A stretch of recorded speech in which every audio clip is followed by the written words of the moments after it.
तुम्ही पण business owner आहात का? तर हा कायदा समजून घ्या आणि दंड लागण्यापासून वाचा. 2022 मध्ये गव्हर्नमेंटने सर्टिन डिरेक्शन्स पास केले IT ऍक्ट 70B च्या अंडर, आणि त्यांनी सांगितलं त्यामध्ये की कुठलाही सायबर क्राईम झाला तर तो गव्हर्नमेंटला 6 तासामध्ये नोटिफाय करायचा.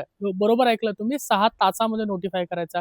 आणि नाही केला तर तुम्हाला तुमच्यावरती दंडात्मक कारवाई होऊ शकते. प्रॉब्लेम हा आहे, भारतामध्ये दरवर्षी 369 दशलक्ष मालवेअर अटॅक होतात. आणि बिझनेसेसना हे समजतं कधी? 6 तासानंतर नाही, जवळपास 6 आठवड्यानंतर, 6 महिन्यानंतर. आणि तोपर्यंत हा कायदा आपण बऱ्याच वेळेला तोडलेला असतो.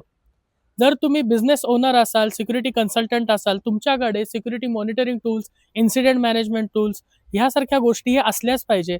आणि ह्या जर नसतील आणि एखादा गुन्हा घडला तर चूक तुमची नाही आहे, पण जबाबदारी ही नक्कीच तुमची असू शकते. जर तुम्हाला बघायचं असेल की तुमची कंपनी कंप्लायंट आहे का नाही, तर कमेंटमध्ये ऑडिट लिहा आणि मी पर्सनली तुम्हाला रिप्लाय करेन. थँक्यू.